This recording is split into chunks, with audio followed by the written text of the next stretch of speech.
ഹരേ വാസുദേവായ. ഓം നമോ ഭഗവതേ വാസുദേവായ. ഓം നമോ ഭഗവതേ വാസുദേവായ. ഓം അജ്ഞാനതിമിരാന്തസ്യ ജ്ഞാനാഞ്ജനശലാകയ ചക്ഷുരുന്മീലിതം യേന തസ്മൈ ശ്രീ ഗുരവേ നമഃ. ശ്രീചൈതന്യമനോഭീഷ്ടം സ്ഥാപിതം യേന ഭൂതലെ സ്വയം രൂപകഥാ മഹ്യം ദദാതി സ്വപദാന്തികം.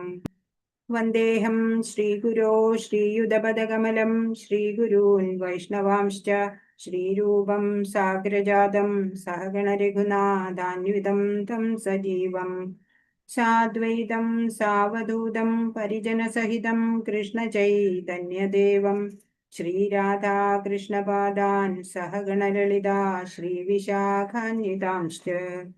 ഹേ കൃഷ്ണ കരുണാ സിന്ധോ ദീനബന്ധോ ജഗത്പദേ ഗോപേശ ഗോപികാകാന്ത രാധാകാന്ത നമോസ്തുതേ. തപ്തകാഞ്ചന ഗൗരാംഗീ ശ്രീരാധേ വൃന്ദാവനേശ്വരി വൃഷഭാനുസുതേ ദേവി പ്രണമാമി ഹരിപ്രിയേ. ജയ ശ്രീകൃഷ്ണ ചൈതന്യ പ്രഭു നിത്യാനന്ദ ശ്രീ അദ്വൈത ഗദാധര ശ്രീവാസാദി ഗൗരഭക്തവൃന്ദ.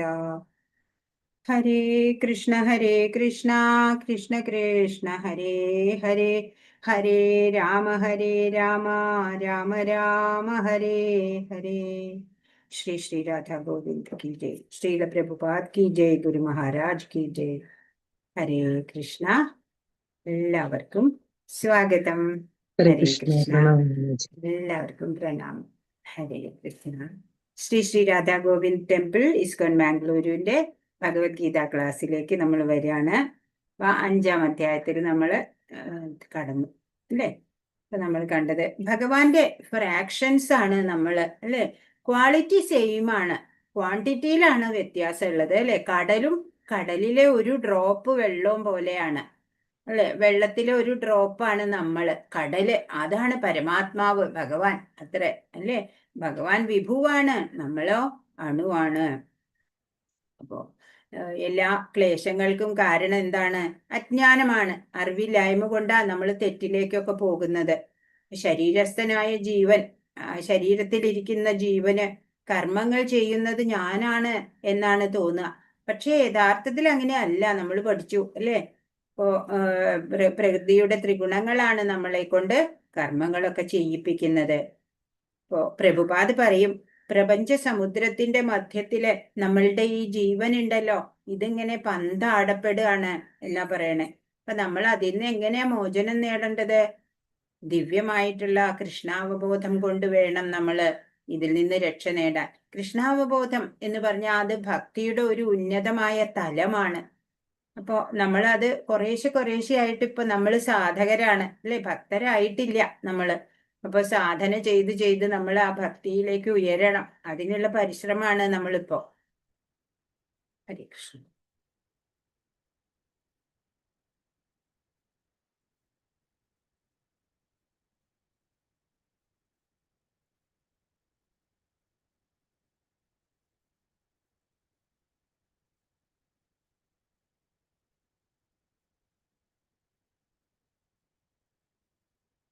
പതിനാറ് കഴിഞ്ഞു അല്ലേ? ഇല്ല, 16 എടുക്കണം. ഹരേ കൃഷ്ണ.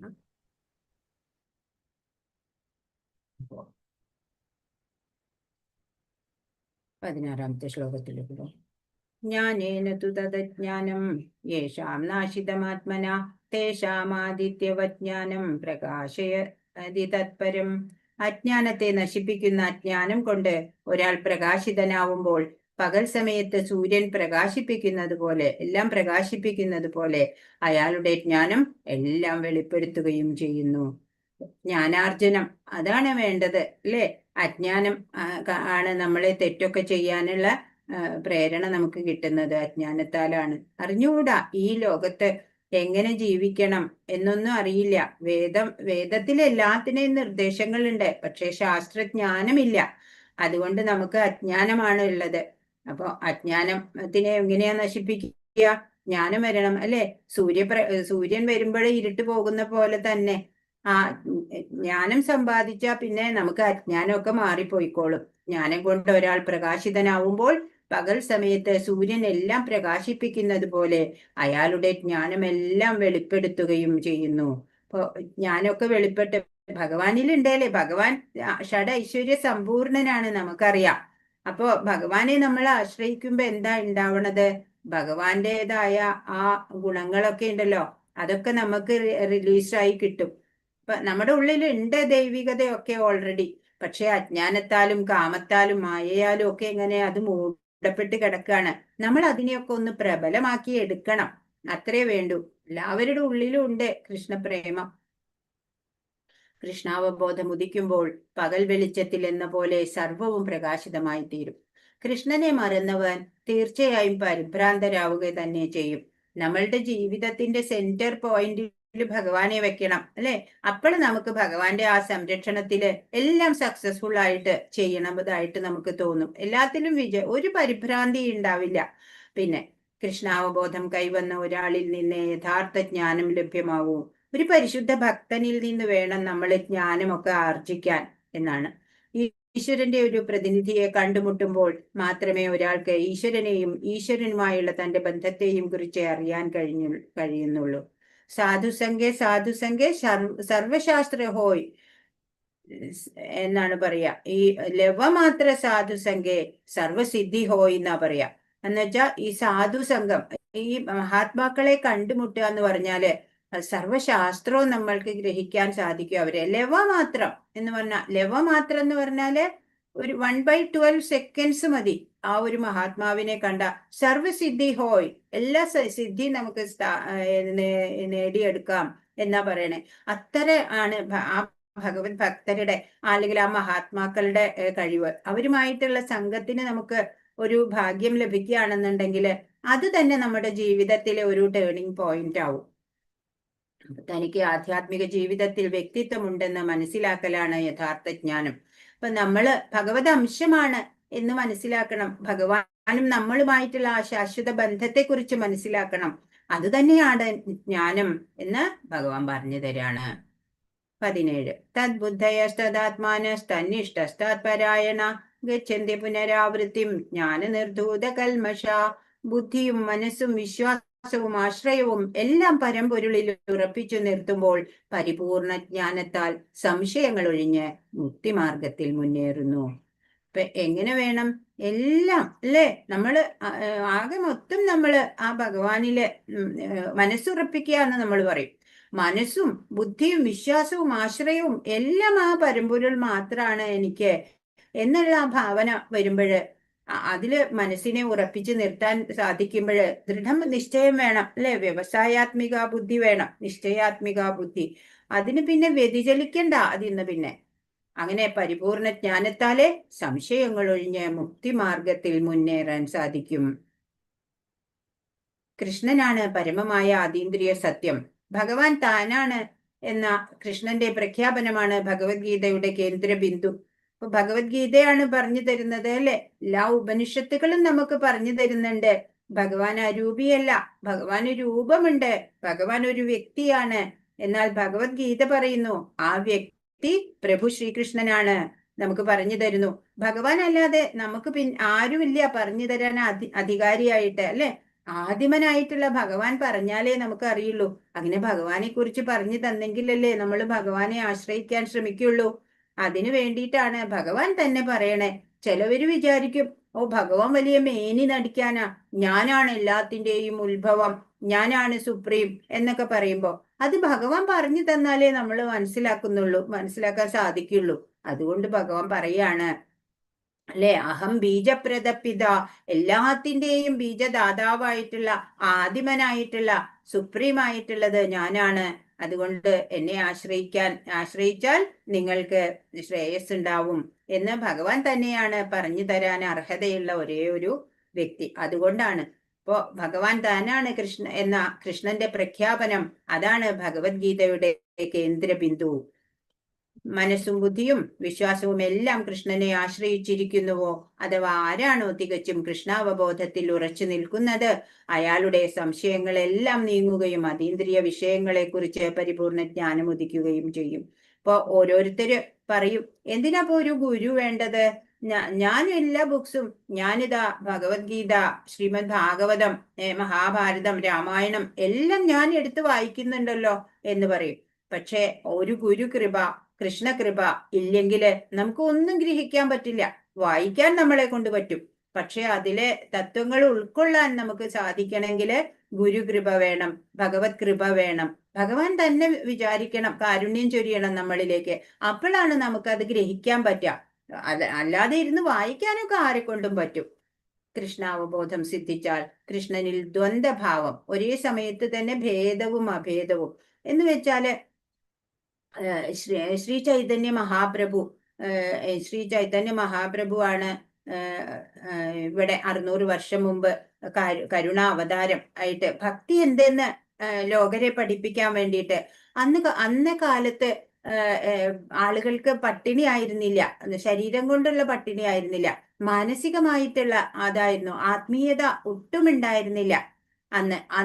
അന്ന് അതിനു വേണ്ടിയിട്ടാണ് ശ്രീകൃഷ്ണൻ തന്നെ 500 വർഷം മുമ്പ് ഭഗവാന്റെ അവതാരം ഉണ്ടായി. രാധാറാണിയുടെ ഭാവത്തില് ഒരു ഭക്തന്റെ വേഷത്തിൽ ഒരു സന്യാസിയായിട്ടുള്ള കരുണാ അവതാരം. എല്ലാവർക്കും സങ്കീർത്തനത്തിന്റെ മഹത്വം വിവരിച്ചു കൊടുക്കണം, എല്ലാവരെയും കൃഷ്ണഭക്തിയിലേക്ക് കൊണ്ടുവരണം. അതിനായിട്ട് അങ്ങനെ അദ്ദേഹം സിദ്ധാന്തങ്ങളൊന്നും അദ്ദേഹം ഉണ്ടാക്കിയില്ല. അദ്ദേഹത്തിന്റെ വീക്ഷണം എന്ന് പറയാൻ അങ്ങനെ ഒന്നുമില്ല. പക്ഷെ അദ്ദേഹം ആകെ കൂടി രചന നടത്തിയത് ശിക്ഷാഷ്ടകം എന്നുള്ള 8 ശ്ലോകങ്ങൾ മാത്രമാണ്. അതിൽ അദ്ദേഹത്തിന് പറയാനുള്ളത് എല്ലാം അദ്ദേഹം ആ ശിക്ഷാഷ്ടകത്തിലൂടെ നമുക്ക് പറഞ്ഞു തന്നിട്ടുണ്ട്. പിന്നെ അദ്ദേഹത്തിന് പ്രബലരായിട്ടുള്ള കുറെ ശിഷ്യങ്ങളായിരുന്നു. അവരാണ് അചിന്ത്യ ഭേദാഭേദം എന്നുള്ള ആ ഒരു ആശയം, ഒരു വീക്ഷണം കൊണ്ടുവന്നത്. അത് പേര് കേൾക്കുമ്പോൾ പേടിക്കൊന്നും വേണ്ട. അതാണ് ഇവിടെ പറയണേ, ഒരേ സമയത്ത് തന്നെ ഭേദവും അഭേദവും. അചിന്ത്യ ഭേദാഭേദം എന്ന് പറഞ്ഞാല് ചെറുതാക്കിയിട്ട് പറയുകയാണെന്നുണ്ടെങ്കിൽ, നമ്മള് ഇപ്പോ പറയുന്നുണ്ട് അല്ലെ, ഭഗവാൻ ആ പരമാത്മാവിന്റെ അംശമായിട്ടുള്ള നമ്മള്.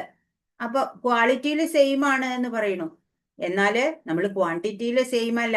ഭഗവാൻ വിഭുവാണ്, നമ്മളോ വെറും ഒരു സ്പിരിച്വൽ സ്പാർക്ക്, അത് മാത്രമാണ് നമ്മള് അല്ലെ, ഒരു സ്ഫുലിംഗം. അതാണ്. അപ്പൊ അതാണ് അചിന്ത്യ ഭേദാഭേദം. അചിന്ത്യമാണ് അത്. എങ്ങനെ നമ്മള് ഭഗവാന്റെ അംശമാവുന്നു അല്ലെ? അചിന്ത്യമാണ്. പക്ഷെ അതാണ് സത്യം. ഭഗവാൻ തന്നെ നമുക്കത് പറഞ്ഞു തരാണ് അല്ലെ, ഭഗവാന്റെ അംശങ്ങളാണ്. അപ്പൊ അതന്നെയാണ്, ഒരേ സമയത്ത് തന്നെ ഭേദവും അഭേദവുമായിട്ട് നമുക്ക് തോന്നും. അതാണ് ആ ആശയമാണ് അചിന്ത്യ ഭേദാഭേദം. അതൊക്കെ പോകെ പോകെ ഡീറ്റെയിൽ ആയിട്ട് പഠിക്കാം. 18 വിദ്യാവിനയ സമ്പന്നേ ബ്രാഹ്മണേ ഗവിഹസ്തിനി ശുനി ചൈവ ശ്വപാകേ ച പണ്ഡിതാ സമദർശിന. ഏറ്റവും ഉജ്ജ്വലമായിട്ടുള്ള ഒരു ശ്ലോകാണ് ഇത്. ബൈഹാർട്ട് ചെയ്യാം എല്ലാവർക്കും. അറിവും വിനയവുമുള്ള ബ്രാഹ്മണനെയും പശുവിനെയും ആനയെയും നായയെയും നായ് മാംസം ഭക്ഷിക്കുന്ന ചണ്ടാളനെയും സമദൃഷ്ടിയോടെയാണ് യഥാർത്ഥ ജ്ഞാനമുള്ളവരായ വിനയാന്യതരായ പണ്ഡിതന്മാർ വീക്ഷിക്കുന്നത്.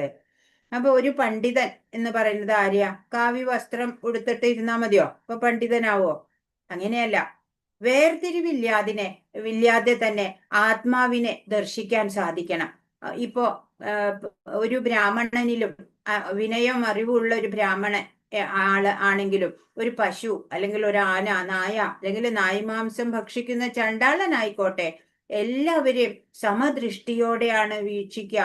ഉച്ചനീചത്വങ്ങളില്ല, വേർതിരിവുകളില്ല. എന്താ കാരണം? എല്ലാവരുടെ ഉള്ളിലും ആ ജീവചൈതന്യം തന്നെയാണ് ഭഗവത് അംശമായിട്ടുള്ള നമ്മുടെ ഉള്ളിലുള്ള ആ ചൈതന്യം തന്നെ മറ്റൊരാളുടെ ഉള്ളിലും അല്ലെ, എല്ലാ ജീവജാലങ്ങളുടെ ഉള്ളിലും ഭഗവാൻ ചരാചരാത്മാവാണ്. അതിനാലെ നമ്മളും അവരും തമ്മില് ഒരു ഭേദവും ഇല്ല അല്ലെ. ഒരു ചണ്ടാളനായാലും ഒരു ബ്രാഹ്മണനായാലും ആനയായാലും ഉറുമ്പായാലും എല്ലാത്തിൻ്റെയും ഉള്ളിലുള്ള ആ സെയിം ടു സെയിം ആണ് അല്ലെ. ആ ജീവാത്മാവ്, ആ സത്ത, അവബോധം എല്ലാം ഒന്നാണ് എന്നറിയുന്ന പണ്ഡിതൻ എല്ലാവരെയും വീക്ഷിക്കുന്നത് എങ്ങനെയാണ്? ഒരേപോലെ സമദൃഷ്ടി ആണ്. കൃഷ്ണാവബോധം ഉദിച്ചവർക്ക് വർഗവിവേചനമോ ജാതിഭേദമോ ഉണ്ടാവില്ല. ശ്രീ ഭഗവാൻ പരമാത്മാവെന്ന സമ്പൂർണ്ണ അംശത്താൽ സർവ്വജീവജാലങ്ങളുടെയും ഹൃദയത്തിൽ കുടികൊള്ളുന്നുവെന്ന ബോധമുദിച്ചതുകൊണ്ടും ഭഗവാനുമായി അവർക്ക് ബന്ധമുള്ളതുകൊണ്ടുമാണ് വിനയാന്വിതരായ പണ്ഡിതന്മാർ സമദൃഷ്ടിയോടെ വീക്ഷിക്കുന്നത്. എല്ലാത്തിന്റെയും ഉള്ളിൽ അന്തര്യാമിയായിട്ട് കുടികൊള്ളുന്നുണ്ട് പരമാത്മാവ് എന്ന് ഉറച്ച ബോധമുണ്ട് ആ ബുദ്ധിമാനായിട്ടുള്ള ആ വിനയാന്വിതനായ പണ്ഡിതന്. അതുകൊണ്ട് എല്ലാത്തിനെയും സമദൃഷ്ടിയോടെയാണ് വീക്ഷിക്കുന്നത്. പരമാത്മാവ് സർവ്വശരീരങ്ങളിലും ഉണ്ടെന്നിരിക്കെ ഒരേ ഒരു പ്രത്യേക ശരീരത്തിൽ മാത്രമാണ് ജീവാത്മാവ് കുടികൊള്ളുന്നു എന്ന് കൃഷ്ണാവബോധം സിദ്ധിച്ച ഒരാൾക്ക് ഇത് വ്യക്തമായി അറിയാം. ഇവിടെ പറഞ്ഞത് തെറ്റാണ് കേട്ടോ. ഹരേ കൃഷ്ണ. എല്ലാ ചരാചരാത്മാവായിട്ടിരിക്കുന്ന ആ ജീവാത്മാവ് എല്ലാവരുടെയും ഉള്ളിലുണ്ട് അന്തര്യാമിയായിട്ട്. നമ്മൾ വിചാരിക്കും മുറി അടച്ചിട്ടിട്ട് എന്തെങ്കിലും തെറ്റുകുറ്റങ്ങളൊക്കെ ചെയ്താൽ ആരും അറിയില്ലാന്ന്. പക്ഷെ നമ്മളുടെ ഒരു ചിന്ത പോലും അത് ഭഗവാൻ അറിയുന്നുണ്ട് അല്ലേ? നമ്മള് തെറ്റായിട്ടൊരു വിചാരം സങ്കല്പം പോലും നമ്മുടെ ഉള്ളിൽ വന്നാൽ പോലും ഭഗവാൻ അത് അറിയാൻ പറ്റും. ജീവാത്മാവിനും പരമാത്മാവിനും പൊതുവിലുള്ള സവിശേഷത അവബോധമുള്ള അവസ്ഥയും സച്ചിദാനന്ദ സ്വഭാവവും അത്രേ. അപ്പൊ നമ്മളും സത്ത് ചിത്ത് ആനന്ദം അല്ലെ, പരമാനന്ദം സത്തായിട്ടുള്ളത് സത്യമായിട്ടുള്ളത് ഭഗവാൻ മാത്രാണ്. ആ ഭഗവാന്റെ ആ എല്ലാ ഗുണങ്ങളും നമ്മളിലുമുണ്ട്. നമ്മൾ അതൊന്നും അറിയാതെ ഇങ്ങനെ എപ്പോഴും ഇങ്ങനെ ശോകഭാവനയോട് കൂടിയിട്ട് നമ്മൾ ജീവിക്കുന്ന കാരണമാണ്. നമ്മളും ആനന്ദത്തിന്റെ ആ പരമകാഷ്ഠയിലെത്താൻ കഴിവുള്ളവരാണ് നമ്മള്. ആ പരമാനന്ദം നമ്മൾക്കും കിട്ടണം, നമുക്കും നേടണം. അതിനെ ഒന്ന് നമ്മുടെ ആ ക്വാളിറ്റീസ് ഇപ്പൊ മറിഞ്ഞിരിക്കുകയാണ് അല്ലെ, അതിനെ ഒന്ന് പ്രബലമാക്കി നമുക്ക് എടുക്കണം. 19 ഈ ഹൈവദർഗോ യേശാം സാമ്യേ സ്ഥിതം മന നിർദോഷം ഹി സമം ബ്രഹ്മ തസ്മാത് ബ്രഹ്മണി തേ സ്ഥിത. ആരുടെ മനസ്സ് സമഭാവനയിൽ ഉറച്ചു നിൽക്കുന്നുവോ അവർ ജനന മരണ അവസ്ഥയെ ജയിച്ചു കഴിഞ്ഞു. അവർ ബ്രഹ്മത്തെ പോലെ ദോഷമറ്റവരാണ്. അതുകൊണ്ട് അവർ ബ്രഹ്മപദസ്ഥരുമാണ്. ചിലവരെ കാണുമ്പോൾ വലിയ ഇഷ്ടം, അല്ലെങ്കിൽ ചിലവരെ കാണുമ്പോൾ ദേഷ്യം, വെറുപ്പ് അല്ലെ, അങ്ങനെയൊന്നുമില്ലാതെ എപ്പോഴും സമഭാവനയിൽ ഉറച്ചു നിൽക്കുന്ന മനസ്സ് ആർക്കാണോ ഉണ്ടാവുക അവര് ഈ ജനിമൃതികളെയൊക്കെ ജയിച്ചു കഴിഞ്ഞു എന്ന് പറഞ്ഞാൽ അവർക്ക് ഇനി ജനനമിൽ വേണ്ട. ഭഗവാന്റെ പദത്തിലേക്ക് അവരെ എടുക്കും ഭഗവാൻ. അപ്പൊ സമഭാവനയോടെ എല്ലാവരെയും കാണാൻ നമുക്ക് സാധിക്കണം. ഉച്ചനീചത്വങ്ങളില്ല, വേർതിരിവില്ലാതെ. അവര് ദോഷമറ്റവരാണ്, ബ്രഹ്മത്തെ പോലെയാണ് അവര്, അത്രയും പരിശുദ്ധരാണ് ആയിക്കഴിഞ്ഞു അവര്. അതുകൊണ്ട് അവര് ബ്രഹ്മപദസ്ഥരാണ്. ആരാണ് ബ്രഹ്മപദസ്ഥരാവുന്നത്? മനസ്സ് സമഭാവനയിൽ ഉറച്ചു നിൽക്കാൻ സാധിക്കുക, അങ്ങനെയുള്ളവര്, സമഭാവന ഉണ്ടാവുക, അങ്ങനെയുള്ളവര്, അവര് എല്ലാ ദോഷ വിമുക്തരും ആയി കഴിഞ്ഞു. എന്നിട്ട് അവര് ബ്രഹ്മപദസ്ഥര് ആണ്, അതിന് യോഗ്യത നേടിയവരാണ്. മനസ്സിന്റെ സമനില ആത്മസാക്ഷാത്കാരത്തിന്റെ ലക്ഷണമാണ്. ജ്ഞാനത്തിലൂടെ സമഭാവനയിലേക്ക് ഉയരുമ്പോൾ ആ ബദ്ധാവസ്ഥയിൽ നിന്ന് മുക്തനാവും. പിന്നെ ആ ജീവന് ഭൗതിക ലോകത്തിൽ പിറവിയില്ല. അപ്പോ ആത്മജ്ഞാനി എന്ന് പറഞ്ഞ ഭഗവാനെ കുറിച്ചും നമ്മുടെ ഉള്ളിലുള്ള ആ ജീവാത്മാവിനെ കുറിച്ചും ഒക്കെ നല്ല ബോധ്യമുണ്ട്. നമ്മുടെ ആ മൂലസ്വരൂപം നല്ലതുപോലെ അറിയാം. എന്താ നമ്മുടെ മൂലസ്വരൂപം? നമ്മള് ഭഗവാന്റെ നിത്യ ദാസരാണ് അല്ലെ, ഭഗവാന്റെ ആശ്രിതത്വമാണ് നമ്മുടെ മൂലസ്വരൂപം എന്നുള്ളത്. നമ്മുടെ ഡ്യൂട്ടിയോ ഭഗവാന്റെ സേവനം. രാഗദ്വേഷങ്ങൾ ഒഴിഞ്ഞ ജീവനും അതേവിധം ദോഷരഹിതനും പരവ്യോമം പോകാൻ അർഹനുമാകുന്നു. അപ്പൊ ഭഗവാന് രാഗമോ ദ്വേഷമോ ഒന്നുമില്ല. അതുപോലെ നമ്മളിലുള്ള രാഗം ദ്വേഷം എല്ലാം നമ്മള് മാറ്റണം. അപ്പോഴാണ് നമുക്ക് പരവ്യോമം പോകാനുള്ള ക്വാളിഫിക്കേഷൻ ആവുന്നുള്ളൂ. 20 ന പ്രഹൃഷ്യേത് പ്രിയം പ്രാപ്യ നോ ദ്വിജേത് പ്രാപ്യ ചാപ്രിയം സ്ഥിരബുദ്ധിര സമ്മൂഢോ ബ്രഹ്മവിദ് ബ്രഹ്മണി സ്ഥിത. ആനന്ദത്തിൽ ആഹ്ലാദിക്കുകയോ ആനന്ദകരമല്ലാത്തവയിൽ ദുഃഖാവിഷ്ടനാവുകയോ ചെയ്യാതെ സ്ഥിരബുദ്ധിയോടെ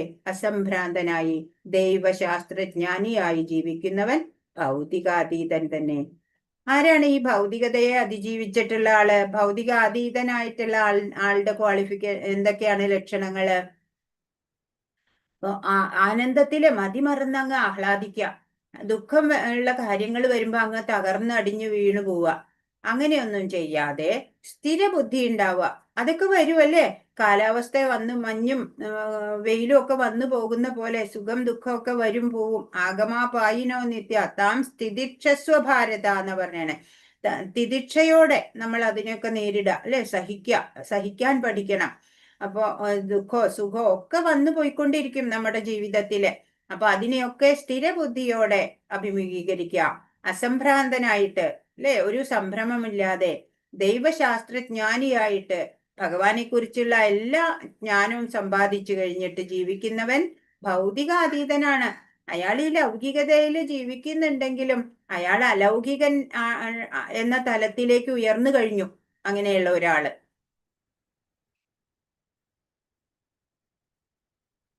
ശരീരവും താനും ഒന്നാണെന്നുള്ള മിഥ്യ അവബോധം ഉണ്ടാവില്ലെന്നതാണ് ആത്മസാക്ഷാത്കാരം സിദ്ധിച്ച മനുഷ്യന്റെ ലക്ഷണം.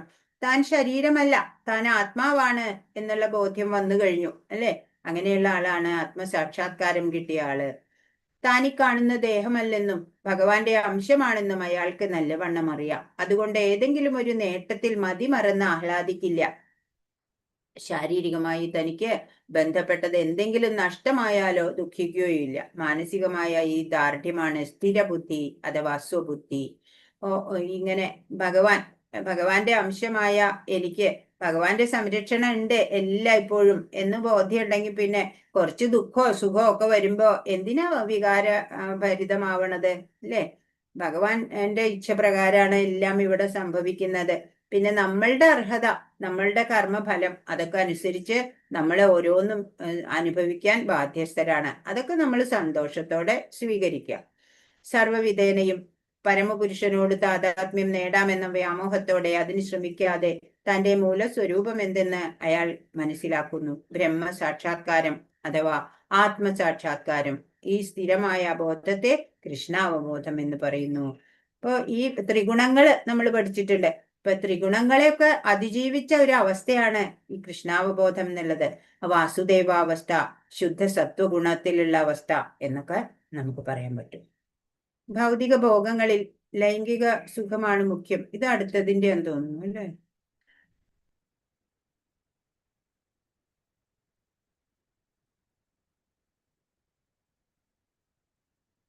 ഓക്കെ. 21.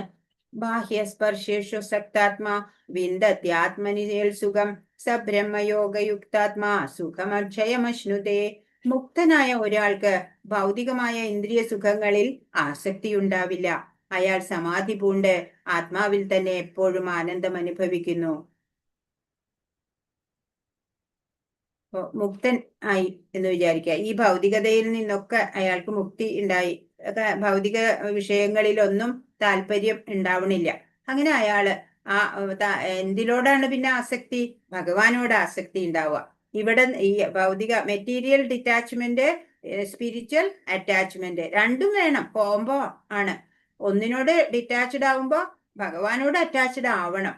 അല്ലെന്നുണ്ടെങ്കിൽ ഇങ്ങനെയും പറയാം, ഭഗവാനോട് അറ്റാച്ച്ഡ് ആയ ഒരാൾക്ക് മറ്റതൊക്കെ ഓട്ടോമാറ്റിക്കലി ഡിറ്റാച്ച്ഡ് ആയി പോയിക്കോളും. അയാൾ സമാധി പൂണ്ട് ആത്മാവിൽ തന്നെ എപ്പോഴും ആനന്ദം അനുഭവിക്കുന്നു. അങ്ങനെയുള്ള ആള്, ഭൗതികതയിൽ നിന്നൊക്കെ മോചനം ലഭിച്ച ഒരാൾക്ക് എപ്പോഴും ആനന്ദാണ് ഉണ്ടാവുക. ഹരേ കൃഷ്ണ. യേ ഹി സംസ്പർശജാ ഭോഗ ദുഃഖയോ നയേവതേ ആദ്യന്തവന്ത കൗന്ദേയാന തേഷു രമതേ ബുധ.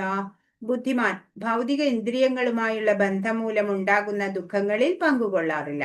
അല്ലയോ കുന്തിപുത്ര, ഭൗതിക സുഖങ്ങൾക്ക് ആദിയും അവസാനവും ഉള്ളതുകൊണ്ട് അവയിൽ ഒരിക്കലും ബുദ്ധിമാന്മാർ സന്തോഷം കൊള്ളുന്നില്ല. ക്ഷണികങ്ങളായ സുഖങ്ങൾ, ആനന്ദം ഒക്കെ നമുക്ക് കിട്ടും ഈ ഭൗതികതയിൽ ഇങ്ങനെ വ്യാപരിക്കുമ്പോൾ. പക്ഷേ ഈ ഭൗതിക ഇന്ദ്രിയങ്ങളുമായുള്ള ബന്ധം മൂലം ഉണ്ടാകുന്ന ദുഃഖങ്ങളിലോ സുഖങ്ങളിലോ ഒന്നും ബുദ്ധിമാനായ ഒരാള് വല്ലാണ്ട് പ്രതികരിക്കില്ല, പങ്കുകൊള്ളില്ല. ഭൗതിക സുഖങ്ങൾക്കൊക്കെ ആദ്യവും അവസാനവും ഉണ്ട്, അല്ലെ? അത് ക്ഷണികമാണ്, തുച്ഛമാണ്. അവയിൽ ഒരിക്കലും ബുദ്ധിമാന്മാർ സന്തോഷം കൊള്ളില്ല. അവർക്കറിയാം ഇതല്ല ശാശ്വതമായിട്ടുള്ള സുഖം എന്ന്. ശാശ്വതമായിട്ടുള്ള ആനന്ദം ആത്മീയ ആനന്ദാണ്. ഇതൊക്കെ വെറും ക്ഷണികമാണ്. ഈ സുഖം അധിക സമയം നീണ്ടു നിൽക്കില്ല, അല്ലേ? അതൊരു ബുദ്ധിമാനായ ആൾക്ക് അറിയാം.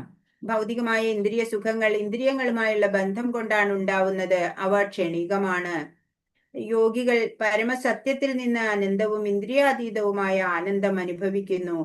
ഭഗവാനില് നമ്മൾ ശരണാഗതി ചെയ്യുമ്പോൾ ഈ നാമജപം തന്നെ നമ്മൾ എന്തിനാ ചെയ്യണേ? ഭഗവാനുമായിട്ട് അസോസിയേറ്റ് ആവാൻ വേണ്ടിയിട്ട്, അല്ലെ? ഭഗവാനെ എപ്പോഴും സ്മരണയിൽ ഉണ്ടാവാൻ വേണ്ടിയിട്ട് നമ്മൾ നാമം ജപിക്കുമ്പോൾ, അല്ലെ, ഫോക്കസ്ഡ് ആയിട്ട് നാമജപത്തിൽ ഫോക്കസ്ഡ് ആയിട്ട് നമ്മൾ നാമം ജപിക്കുക. അപ്പൊ നമ്മളും ഭഗവാനുമായിട്ട് അസോസിയേറ്റ് ആവും. അപ്പോ അപ്പോഴന്നെ രുചി, ആദ്യം നമുക്ക് നാമജപത്തിൽ രുചി ഉണ്ടാവില്ല. പിന്നീട് നമുക്കത് 16 മാല ജപിച്ചവര് പറയും ഇനി ഒരു 16 കൂടെ, അങ്ങനെ പറയും. അപ്പൊ അവരതിൽ ആനന്ദം അനുഭവിക്കാൻ തുടങ്ങും. യഥാർത്ഥ യോഗികളാവട്ടെ വിജ്ഞരായ അതീന്ദ്രിയ ജ്ഞാനികളാവട്ടെ വിഷയസുഖങ്ങളിൽ ആസക്തരാവില്ല. എത്രയോ ഭൗതിക സുഖം ഉണ്ടായിക്കോട്ടെ, അവർക്ക് അതിലൊന്നും യാതൊരു താല്പര്യം ഉണ്ടാവില്ല. ഭൗതിക സുഖ ആസക്തനാണോ അത്രയും കൂടുതൽ ഭൗതിക ക്ലേശങ്ങൾക്കിരയായിത്തീരും. ഭൗതികതയിൽ ആസക്തരാവും തോറും നമുക്ക് നിരാശയും ദുഃഖവുമാണ് ഫലം കിട്ടുക. 23 ശക്നോതി ഹൈവയസോടും പ്രാക് ശരീര വിമോക്ഷണാത് കാമക്രോധോദ്ഭവം വേഗം സയുക്ത സുഖീ നരാ. ഈ ശരീരം ത്യജിക്കുന്നതിനു മുമ്പ് ഭൗതികമായ ഇന്ദ്രിയങ്ങളുടെ ത്വരയെ ചെറുക്കാനും കാമക്രോധങ്ങൾ നിയന്ത്രിക്കാനും സാധിക്കുന്ന ആൾ നല്ല സ്ഥിതിയിൽ വർത്തിക്കുന്നു. അയാൾ ഈ ലോകത്തിൽ സന്തോഷവാനാണ്. അപ്പോ ഇവിടെ ജീവിച്ചിരിക്കുമ്പോ തന്നെ നമുക്ക് ഭൗതിക ഇന്ദ്രിയങ്ങളുടെ ആ ത്വര, ആഗ്രഹത്തിനെയൊക്കെ ചെറുക്കാനും മാറ്റാനും ഒക്കെ സാധിക്കുന്നുണ്ട്. കാമക്രോധങ്ങളൊക്കെ നിയന്ത്രിക്കാൻ സാധിക്കുന്നുണ്ട് എന്നുണ്ടെങ്കിൽ അയാള് നല്ല സ്ഥിതിയിൽ വർത്തിക്കുന്ന ആളാണ്. അയാള് ഈ ലോകത്തിൽ തന്നെ സന്തോഷം അനുഭവിക്കും. മാത്രല്ല പരലോകത്തിലും അയാൾക്ക് ആനന്ദാണ് ഉണ്ടാവുക. അപ്പോ ഇവിടെ തന്നെ നമ്മൾ എല്ലാ ഇന്ദ്രിയങ്ങളെയും റെഗുലേറ്റ് ചെയ്യാൻ പഠിക്കണം, അല്ലെ? മനസ്സംയമനം പാലിക്കണം. അതിനെന്ത് വേണം? അജ്ഞാനമൊക്കെ മാറ്റണം. ആദ്യം നമ്മൾക്കിപ്പോ അറിഞ്ഞുകൂടാ എങ്ങനെയാണ് ജീവിക്കേണ്ടതെന്ന് അറിഞ്ഞുകൂടാ. ലൈഫ് മാനുവലാണ്, അല്ലെ? ഭഗവത്ഗീത പറഞ്ഞു എങ്ങനെ ജീവിക്കണം എന്നുള്ളത്. അപ്പൊ നമ്മളുടെ ഈ ശരീരമാകുന്ന യന്ത്രം, അല്ലെ, ഓരോ യന്ത്രങ്ങള് എക്യുപ്മെന്റ്സ് വാങ്ങുമ്പോൾ നമുക്ക് അതിന്റെ കൂടെ ഒരു മാനുവൽ കിട്ടും. അത് വായിച്ചു നോക്കിയിട്ട് പ്രവർത്തിപ്പിക്കണം. അല്ലെങ്കിൽ അതിലൊരു റെഡ് ബട്ടൺ ഉണ്ടാവും. നമ്മൾ ആ റെഡ് ബട്ടൺ എപ്പോഴും അമർത്തിക്കൊണ്ടിരുന്നാലോ അത് കേടുവന്ന് പോകും പെട്ടെന്ന്, അല്ലെ? പ്രവർത്തിപ്പിക്കേണ്ട വിധം അറിഞ്ഞില്ലെങ്കിൽ. നമ്മളിപ്പോ അതാ ഈ ഭൗതികതയിൽ ഇങ്ങനെ, അതാ സുഖം, അതാണ് നമുക്ക് ചെയ്യാനുള്ളത്, ലക്ഷ്യം അതാണ് എന്നാണ് നമ്മുടെ ധാരണ. പക്ഷെ അതല്ല നമ്മുടെ ലക്ഷ്യം. നമ്മൾക്ക് ഈ മനുഷ്യ ശരീരം ലഭിച്ചിരിക്കണത്, ഈ മനുഷ്യ ജന്മം ലഭിച്ചിരിക്കണത് നമ്മളുടെ ഒരു ഗോൾഡൻ ഓപ്പർച്യൂണിറ്റി ആണ്, അല്ലെ? നമ്മൾ അത് ഉപയോഗിച്ച് നമ്മള് ഭഗവാനെ അറിയാനാണ് നമ്മൾ ശ്രമിക്കേണ്ടത്, അല്ലെ? ഭഗവാനിലേക്ക് ചേരണം. നമുക്ക് ഇവിടെ ഇങ്ങനെ കിടന്ന് ജനിക്കുക മരിക്കുക ഇത് മാത്രമായിട്ട് നടക്കാനുള്ളതല്ല മനുഷ്യ ജന്മം എന്ന് പറയണത്. അപ്പൊ അതൊക്കെ മനസ്സിലാക്കിയിട്ട് എല്ലാ ഇന്ദ്രിയങ്ങള് ഇങ്ങനെ തുറന്നു വെച്ചിരിക്കുക, 5 ഇന്ദ്രിയങ്ങളും, അല്ലെ? പവർഫുൾ ആയ ഇന്ദ്രിയങ്ങള്. മൃഗങ്ങൾക്കൊക്കെ അവരവരുടെ ഓരോരോ ഇന്ദ്രിയങ്ങൾ മാത്രമാണ് പവർഫുൾ ആവുള്ളൂ. എന്നാൽ മനുഷ്യനോ 5 ഇന്ദ്രിയങ്ങളും പവർഫുള്ളാ. എന്നിട്ട് അതൊക്കെ ഉപയോഗിച്ച് ഓരോരോ ഇങ്ങനെ ആഗ്രഹങ്ങൾ ഓരോ വിഷയങ്ങളിൽ വ്യാപരിക്കുക. ഭഗവാനെ ഓർക്കാനൊട്ട് സമയവും ഇല്ല. അങ്ങനെ കളയാനുള്ളതല്ല നമ്മുടെ ഈ അമൂല്യമായ മനുഷ്യ ജന്മം. അപ്പൊ നമ്മള് കൺട്രോൾഡ് നിയന്ത്രിതമായിട്ടുള്ള ജീവിതം നയിക്കാൻ ശ്രമിക്കണം. അതിനാ നമ്മുടെ ആത്മീയ ആചാര്യൻ നമുക്ക് പറഞ്ഞു തന്നു, അല്ലെ? നാമജപം, 4 റെഗുലേറ്റീവ് പ്രിൻസിപ്പിൾസ്, ABCD ഫോർമുല എല്ലാം നമ്മള് ഫോളോ ചെയ്തിട്ട് ജീവിച്ചാല് നമുക്കൊരു നിയന്ത്രിത ജീവിതം കിട്ടും. ഇന്ദ്രിയ മനോബുദ്ധികളെയൊക്കെ നിയന്ത്രണത്തിൽ വെക്കാൻ പറ്റും. അങ്ങനെ ഭഗവാനിലേക്ക് നമുക്ക് ആസക്തി ഉണ്ടാവാൻ സാധിക്കും. അപ്പൊ ഭഗവാന്റെ സേവനത്തിന് താല്പര്യം ഉണ്ടാവും. 23 ആത്മസാക്ഷാത്കാരത്തിന്റെ വഴിയിൽ ശരിക്ക് മുന്നേറണമെങ്കിൽ ഒരാൾ ഭൗതിക ഇന്ദ്രിയങ്ങളുടെ പ്രാബല്യത്തെ നിയന്ത്രിച്ചേ തീരൂ. ഇന്ദ്രിയങ്ങളെ നിയന്ത്രിക്കണം, അല്ലെ? വാക്ക്, മനസ്സ്, ഉദരം, ജനനേന്ദ്രിയം, രസന, ക്രോധം ഇവയ്ക്കെല്ലാം ഉണ്ട് ഗണ്യമായ ശക്തി. വളരെ ശക്തിയാണ്, അല്ലെ? അതിനെയൊക്കെ ഒന്ന് റെഗുലേറ്റഡ് ആക്കണം. വ്യത്യസ്തങ്ങളായ ഈ ഇന്ദ്രിയങ്ങളെയും മനസ്സിനെയും കീഴടക്കാൻ സാധിച്ചവൻ ഗോസ്വാമി അഥവാ സ്വാമി എന്ന് വിളിക്കപ്പെടുന്നു. നമ്മളൊക്കെ ഇപ്പൊ ആരാ? നമ്മളൊക്കെ ഗോദാസന്മാരാ, അല്ലെ? അടിമയാ, ഇന്ദ്രിയങ്ങളുടെ അടിമയായിട്ട് ജീവിക്കുക. ഇന്ദ്രിയങ്ങളെയൊക്കെ റെഗുലേറ്റ് ചെയ്യാൻ പറ്റിക്കഴിഞ്ഞാല് ഗോസ്വാമിയാവും. ഇന്ദ്രിയങ്ങളുടെയൊക്കെ യജമാനനാവാൻ പറ്റും, ഗോസ്വാമി. ഇപ്പൊ നമ്മൾ ഗോദാസര്. ഇന്ദ്രിയ നിയന്ത്രണം ചെയ്യാൻ കഴിയുമെങ്കിൽ ആത്മസാക്ഷാത്കാരമായി. ആത്മസാക്ഷാത്കാരത്തിൽ ഒരാൾ സന്തുഷ്ടനാവും. 24 യോന്ത സുഖോന്തരാരാമസ്തഥാന്തർജ്യോതിരേവയ സയോഗി ബ്രഹ്മനിർവാണം ബ്രഹ്മഭൂതോധിഗച്ഛതി. ഊർജ്ജസ്വലനും ആനന്ദവും സുഖവും തന്നിൽ തന്നെ കുടികൊള്ളുന്നവനുമായ ഒരാളാണ് അന്തർമുഖനായ തികഞ്ഞ യോഗി. ബ്രഹ്മനിർവാണം ഭോഗിയായാൽ മരണാനന്തരം പരമപദം പ്രാപിക്കും. ആരാണ് ബ്രഹ്മനിർവാണം ഭോഗിയ യോഗി? ഊർജ്ജസ്വലനായിരിക്കും അയാള്. ആനന്ദവും സുഖവും തന്നിൽ തന്നെ കുടികൊള്ളുന്നവനായിട്ട് ഉള്ള ആള്. അന്തർമുഖനായിരിക്കും. കൂടുതൽ ലൗകിക വിഷയങ്ങളിലൊന്നും താല്പര്യം എടുക്കാൻ പോവില്ല. അങ്ങനെയുള്ള ആളാണ് ബ്രഹ്മനിർവാണം ഭോഗിയ യോഗി എന്ന് പറയാം. അപ്പൊ എപ്പോഴും ഭഗവാന്റെ ആ സേവനത്തിന് ഉത്സാഹമുള്ളവരായിരിക്കുക, ഊർജ്ജസ്വലരായിട്ടിരിക്കുക. പിന്നെയോ സുഖവും ആനന്ദവും എല്ലാം എന്നിൽ തന്നെയാ.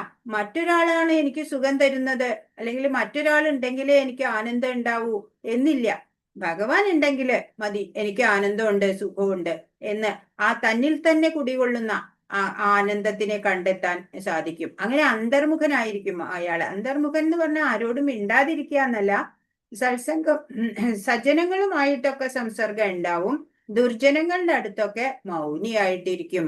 അങ്ങനെയുള്ള ആളാണ് ബ്രഹ്മനിർവാണം ഭോഗിയ ആള്. മുക്തനായ ഒരാൾ ബാഹ്യവും ഭൗതികവുമായ സുഖം ഗ്രഹിക്കുകയില്ല. ഇതത്രേ ബ്രഹ്മഭൂതാവസ്ഥ. ഇപ്പോ ബാഹ്യമായിട്ടുള്ളതോ അല്ലെങ്കിൽ ഭൗതികമായിട്ടുള്ളതോ ആയിട്ടുള്ള ഒരു സുഖത്തിനെയും ആഗ്രഹിക്കില്ല. അതാണ് ബ്രഹ്മഭൂതാവസ്ഥ. അയാള് ആത്മാരാമനാണ്. നമ്മൾ ഇന്ദ്രിയാരാമനാ, അല്ലെ? അങ്ങനെയുള്ള യോഗി അവസ്ഥയിൽ എത്തുന്ന ആള് ആത്മാരാമൻ. ആത്മാവിൽ തന്നെ രമിക്കാൻ അയാൾക്ക് പറ്റും. ഉള്ളിലാണ് സുഖവും ആനന്ദവും ഒക്കെ അയാളുടെ തന്നെ ഉള്ളിൽ ഉണ്ടാവും. പിന്നെ ആത്മാരാമൻ, നമ്മള് ഇന്ദ്രിയാരാമൻ. ബ്രഹ്മഭൂതാവസ്ഥ. ഈ നിലയിലെത്തിയ യോഗി സ്വധാമമായ ഭഗവത് ധാമം പ്രാപിക്കുമെന്ന് ഉറപ്പാണ്. അപ്പൊ ബ്രഹ്മഭൂതാവസ്ഥയിലായി എത്തിക്കഴിഞ്ഞാൽ പിന്നെ നമുക്ക് വേറൊന്നും ചിന്തിക്കേണ്ട, നമ്മൾ ഭഗവത് ധാമത്തിൽ എത്തും ഉറപ്പാ. 25 ലഭന്തേ ബ്രഹ്മനിർവാണം ഋഷയ ക്ഷീണകൽമഷ ചിന്നദ്വൈതായതാത്മാന സർവഭൂതഹിതേരത. സംശയങ്ങളിൽ നിന്ന് ഉത്ഭവിക്കുന്ന ദ്വന്ദ്ങ്ങൾക്ക് അതീതരായവരും മനസ്സ് തന്നിൽ തന്നെ വ്യാപരിക്കുന്നവരും എപ്പോഴും സകല ജീവജാലങ്ങളുടെയും ക്ഷേമ ഐശ്വര്യങ്ങളിൽ തിരക്കിട്ട് പ്രവർത്തിച്ചു കൊണ്ടിരിക്കുന്നവരും സർവപാപങ്ങളിൽ നിന്നും മോചനം നേടിയവരുമായിട്ടുള്ളവർ ബ്രഹ്മനിർവാണം പോകുന്നു. ആരാണ് ബ്രഹ്മനിർവാണം പോകുന്നത്? ഹരേ കൃഷ്ണ. ഹരേ കൃഷ്ണ. ഹരേ കൃഷ്ണ. അതീതരായവരും മനസ്സിൽ തന്നെ ഇത് ശ്ലോക നമ്പർ കോട്ട് ചെയ്ത് വെച്ചാൽ മതി, പിന്നീട് എഴുതിയാൽ മതി. ശ്ലോകം 25 കേട്ടോ, അത് കോട്ട് ചെയ്താൽ മതി. അപ്പൊ നോട്ട് ചെയ്ത് വെച്ചാലേ പിന്നീട് എഴുതാം. അപ്പൊ ബ്രഹ്മനിർവാണം പോകുന്നവരുടെ ആരാണ് ബ്രഹ്മനിർവാണം പോകുന്നത് എന്നുള്ളതിന്റെ ഇതാണ് പറയണേ ഇവിടെ. ഹരേ കൃഷ്ണ. തികഞ്ഞ കൃഷ്ണാവബോധമുള്ളവർക്ക് സർവ്വജീവജാലങ്ങളുടെയും ക്ഷേമം ഉദ്ദേശിച്ചുകൊണ്ട് പ്രവർത്തിക്കാൻ സാധിക്കൂ, അല്ലെ? അപ്പോ ഭഗവാൻ എല്ലാവരുടെ ഉള്ളിലും ഭഗവാൻ തന്നെയാണ് എന്ന് നമ്മൾ കണ്ടു, അല്ലെ? അപ്പോ അങ്ങനെയുള്ളവർക്ക് സർവഭൂതദയ ഉണ്ടാവും. എല്ലാ ജീവജാലങ്ങളെയും തന്നെ പോലെ തന്നെ കാണാൻ സാധിക്കും, അല്ലെ? എല്ലാത്തിലും ഭഗവത് ചൈതന്യത്തെ ദർശിക്കാൻ സാധിക്കും. കൃഷ്ണനാണ് എല്ലാറ്റിന്റെയും ഉറവിടമെന്നറിയുന്ന ഒരാൾ ആ ബോധത്തോടെ പ്രവർത്തിക്കുമ്പോൾ അത് ലോകക്ഷേമത്തിനായി തീരും. പരമാസ്വാദകനും പരമാധികാരിയും പരമസുഹൃത്തും കൃഷ്ണനാണെന്ന സത്യം വിസ്മരിക്കുന്നത് കൊണ്ടാണ് മനുഷ്യവർഗത്തിന് ക്ലേശങ്ങൾ അനുഭവിക്കേണ്ടി വരുന്നത്. അപ്പോ അത് വിസ്മരിക്കരുത്. നമ്മള് എൻജോയർ, എല്ലാത്തിന്റെയും ഭോക്താരം യജ്ഞ തപസാം എന്ന് നമ്മൾ പറഞ്ഞു, അല്ലെ? എല്ലാത്തിന്റെയും പരമ ആസ്വാദകൻ ഭഗവാനാണ്.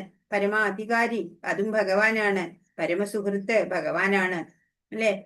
അങ്ങനെ അത് വിസ്മരിക്കുന്ന സമയത്താണ് മനുഷ്യവർഗത്തിന് ക്ലേശങ്ങൾ ഉണ്ടാവുന്നത്. ജീവിതത്തിനു വേണ്ടിയുള്ള കഠിന പ്രയത്നത്തിൽ നേരിടുന്ന ക്ലേശങ്ങൾക്ക് കാരണം ഭഗവാനുമായി മനുഷ്യനുള്ള ബന്ധത്തെ മറക്കുന്നതാണ്. അപ്പൊ നമ്മളുടെ ശാശ്വതമായിട്ടുള്ള നിത്യബന്ധുവായിട്ടുള്ള ഭഗവാനെ നമ്മൾ മറന്നു പോകുമ്പോ നമുക്ക് കഠിനമായിട്ടുള്ള ക്ലേശങ്ങളൊക്കെ വന്നു ചേരും. കൃഷ്ണനുമായുള്ള ആ ബന്ധത്തെക്കുറിച്ച് ശരിക്കും മനസ്സിലാക്കിയവർ ഭൗതിക ശരീരത്തിൽ തന്നെ ഇരിക്കലും മുക്താത്മാവാണ്. ഇപ്പൊ ഇവിടെ ജീവിച്ചിരിക്കുമ്പോ തന്നെ മുക്താത്മാവായിട്ട് ജീവിക്കുക, ഭഗവാനുമായിട്ടുള്ള ആ ശാശ്വത ബന്ധത്തെ മനസ്സിലാക്കിക്കൊണ്ട് ജീവിക്കാം. 26 കാമക്രോധ വിമുക്താനാം യദീനാം യതചേതസാം അഭിതോ ബ്രഹ്മനിർവാണം വർത്തതേ വിദിതാത്മനാം. കാമക്രോധങ്ങൾ ഒഴിഞ്ഞ് അച്ചടക്കത്തോടെ പരിപൂർണതയ്ക്കു വേണ്ടി അനവരതം യത്നിക്കുന്ന ആത്മസാക്ഷാത്കാരം നേടിയവർക്ക് അജിരേണ പരമപദ പ്രാപ്തി സുനിശ്ചിതമാണ്. ആർക്കാണ് പരമപദ പ്രാപ്തി ലഭിക്കുന്നത്?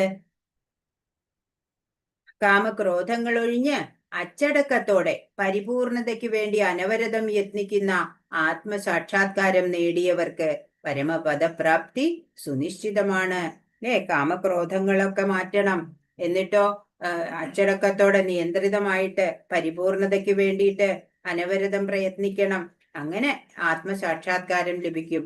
അങ്ങനെയുള്ളവര് പരമപദപ്രാപ്തിക്ക് അർഹനാണ്. മുക്തിക്കു വേണ്ടി നിരന്തരം യത്നിച്ചു കൊണ്ടിരിക്കുന്ന പവിത്ര ആത്മാക്കളിൽ വെച്ച് ഉത്തമനാണ് കൃഷ്ണാവബോധം സിദ്ധിച്ചവൻ. ഗുണാതീത അവസ്ഥയിൽ എത്തുമ്പോഴാണ് അല്ലെ കൃഷ്ണാവബോധം സിദ്ധിച്ചു എന്ന് പറയാൻ പറ്റുള്ളൂ. കാമ്യകർമ്മങ്ങളുടെ ഫലം അനുഭവിക്കാനുള്ള ആഗ്രഹം ബദ്ധനായ ജീവാത്മാവിൽ ആഴത്തിൽ വേരൂന്നി കിടക്കുകയാണ്. ഏറെ പരിശ്രമിച്ചാലും മഹർഷിമാർക്ക് പോലും അത്തരം ആഗ്രഹങ്ങൾ നിയന്ത്രിക്കാൻ പ്രയാസമുണ്ട്. ഇപ്പൊ നമ്മുടെ കർമ്മവാസനകള് കുറെ ജന്മങ്ങളായിട്ട് ആർജിച്ചു വെച്ച കർമ്മവാസനകളാണ് നമ്മള് അതിന്റെയൊക്കെ ഫലം അനുഭവിക്കാനുള്ള ആഗ്രഹം ഈ ബദ്ധാത്മാവായിട്ടുള്ള നമ്മള് ഓരോരുത്തരിലും ആഴത്തിൽ വേരൂന്നി കിടക്കാണ്. അതിനെയൊക്കെ മാറ്റിക്കളയാന്ന് പറഞ്ഞാല് ദുഷ്കരമായിട്ടുള്ള പ്രവൃത്തിയാണ്. മഹർഷിമാർക്ക് പോലും ചിലപ്പോ സാധ്യാവില്ല എന്ന് പറയാണ്. അപ്പൊ കൃഷ്ണാവബോധത്തോടെ നിരന്തരം ഭഗവത് സേവനത്തിൽ ഏർപ്പെടുന്ന ഭക്തനാവട്ടെ പൂർണ്ണമായ ആത്മസാക്ഷാത്കാരം നേടി പെട്ടെന്ന് തന്നെ പരമപദ പ്രാപ്തി ലഭിക്കുന്നു. കൃഷ്ണാവബോധത്തിൽ എത്തിയിട്ട് നിരന്തരം എപ്പോഴും ഭഗവത് സേവന നിരതരാവുന്ന ഒരാൾക്ക് ഇതിൽ നിന്നൊക്കെ മോചിതനാവാം. എന്നിട്ടോ ആത്മസാക്ഷാത്കാരം നേടിയിട്ട് പരമപദ പ്രാപ്തിയും ലഭിക്കും. നോട്ടം കൊണ്ട് മാത്രമാണ് അത്രേ മത്സ്യം കുഞ്ഞുങ്ങളെ പോറ്റുന്നത്. മത്സ്യത്തിന് കുട്ടികളെ എടുത്തുകൊണ്ട് നടക്കാനൊന്നും പറ്റില്ല അല്ലെ. നോക്കും, വെള്ളത്തിൽ ഇങ്ങനെ നീന്തി നടക്കുമ്പോ നോക്കും. അങ്ങനെ കുഞ്ഞുങ്ങളെ പോറ്റുക. പിന്നെയോ ആമ ധ്യാനം കൊണ്ട് കരയിൽ മുട്ടയിടും ആമ, എന്നിട്ട് വെള്ളത്തിൽ കിടന്നുകൊണ്ട് ആ മുട്ടയിലെ മനസ്സൂന്നും. അങ്ങനെ കുഞ്ഞുങ്ങള് ഉണ്ടാവും. അതുപോലെ കൃഷ്ണാവബോധമുള്ള ഭക്തൻ ഭഗവത് ധാമത്തിൽ നിന്ന് വളരെ വിദൂരസ്ഥനാണ്. എന്നാലും നിരന്തരമായ ധ്യാനം അല്ലെ, ഭഗവത് ധ്യാനം കൊണ്ട് കൃഷ്ണാവബോധ പ്രവർത്തനം കൊണ്ടും ആ ധാമത്തിലേക്ക് സ്വയം ഉയരുകയാണ് ചെയ്യുന്നത്. 27 സ്പർശാൻ കൃത്വാ ബഹിർബാഹ്യാം ചക്ഷുശ്ചൈവാന്തരേ ഭ്രുവോ പ്രാണാപാനൗ സമോ കൃത്വാ നാസാഭ്യന്തരചാരിണൗ. 28 യേതേന്ദ്രിയ മനോബുദ്ധിർ മുനിർമോക്ഷപരായണ വിഗതേച്ഛാഭയക്രോധോ യസദാ മുക്ത ഏവ സാ. ബാഹ്യവിഷയങ്ങളെയെല്ലാം നിരോധിച്ചും പുരികങ്ങൾക്കിടയിൽ ദൃഷ്ടി ഉറപ്പിച്ചും ശ്വാസോച്ഛ്വാസങ്ങളെ നാസാദ്വാരങ്ങളിൽ സമനിലയിൽ നിർത്തിയും ഇന്ദ്രിയങ്ങളെയും മനസ്സിനെയും ബുദ്ധിയെയും നിയന്ത്രിച്ച് മുക്തി ലക്ഷ്യമാക്കിയ യോഗി രാഗദ്വേഷങ്ങളിൽ നിന്നും ഭയത്തിൽ നിന്നും മോചനം നേടും. സദാ ഇതേ അവസ്ഥയിൽ പുലരുന്ന അയാൾ മുക്തനാണ്. ബാഹ്യമായിട്ടുള്ള വിഷയങ്ങള്, ഇന്ദ്രിയ വിഷയങ്ങളെ ഒക്കെ നിരോധിച്ചിട്ട് പുരികങ്ങൾക്കിടയിൽ ദൃഷ്ടി ഉറപ്പിക്കുക എന്ന് വെച്ചാ നെറ്റിയുടെ അവിടെ ഇങ്ങനെ ദൃഷ്ടി ഉറപ്പിക്കുക. ശ്വാസോച്ഛ്വാസങ്ങളെ നാസാദ്വാരങ്ങളിൽ സമനിലയിൽ നിർത്തുക എന്ന് വെച്ചാൽ പ്രാണായാമം, അതൊക്കെയാണ് ഇടവിട്ടുള്ള ശ്വാസോച്ഛ്വാസത്തിനെ കുറിച്ചൊക്കെ പ്രാക്ടീസ്. അങ്ങനെ ഇന്ദ്രിയങ്ങളെയും മനസ്സിനെയും ബുദ്ധിയെയും നിയന്ത്രിച്ചിട്ട് മുക്തിയെ ലക്ഷ്യമാക്കി ഒരു യോഗി രാഗദ്വേഷങ്ങളിൽ നിന്നും ഭയത്തിൽ നിന്നും ഒക്കെയും പിന്നെ മോചനം നേടാൻ പറ്റും. സദാ ഇതേ അവസ്ഥയിൽ പുലരുകയാണെങ്കിലോ മുക്താത്മാവായി ആള് എല്ലാത്തിനെയും കൺട്രോൾ ചെയ്യാൻ സാധിക്കും അങ്ങനെയുള്ള ഒരാൾക്ക് എന്നാണ്. ഇപ്പൊ ബാഹ്യ വിഷയങ്ങളെയൊക്കെ നിരോധിക്കാൻ സാധിക്കണം നമുക്ക്. നമ്മള് ഗോദാസനാവരുത്. ഇവിടെ എന്താ പറയാ, യമം, നിയമം, ആസനം, പ്രാണായാമം, പ്രത്യാഹാരം, ധാരണ, ധ്യാനം, സമാധി എന്നിങ്ങനെ 8 വിഭാഗങ്ങൾ ഉൾപ്പെടുന്നതാണ് അഷ്ടാംഗ യോഗം. അഷ്ടാംഗ യോഗയുടെ 8 പടികള് നമ്മൾ പഠിച്ചിട്ടുണ്ട് അല്ലെ. യോഗചര്യ, യോഗ സിദ്ധാന്തങ്ങളെ പ്രവൃത്തിയിൽ വരുത്താൻ ഏറ്റവും എളുപ്പമുള്ള വഴി കൃഷ്ണാവബോധത്തിൻ്റെതാണ്. അഷ്ടാംഗ യോഗമൊക്കെ പ്രാക്ടീസ് ചെയ്തിട്ട് ഇന്ദ്രിയ മനോനിയന്ത്രണമൊക്കെ സാധ്യമാക്കാൻ പറ്റും. പിന്നെ ഭഗവാനിലേക്ക് ഏകാഗ്ര ചിത്തം വെക്കാനൊക്കെ സാധിക്കും. പക്ഷെ അഷ്ടാംഗ യോഗയൊക്കെ ടഫ് പ്രോസസ്സാണ്. ഈസി പ്രോസസ് ഉണ്ട്. ഭക്തി യോഗയിലേക്ക് നേരെ വരാം അല്ലെ. ഭഗവാൻ എല്ലാ യോഗം പറഞ്ഞു തരും ഭഗവാൻ. എന്നിട്ട് ഈസി പ്രോസസ്സ് ഭക്തി യോഗമാണെന്ന് ഭഗവാൻ പറഞ്ഞു തരുന്നുണ്ട്. മനുഷ്യര് 4 ലക്ഷം ടൈപ്പ് ആളുകളുണ്ടെന്നാ പറയാ.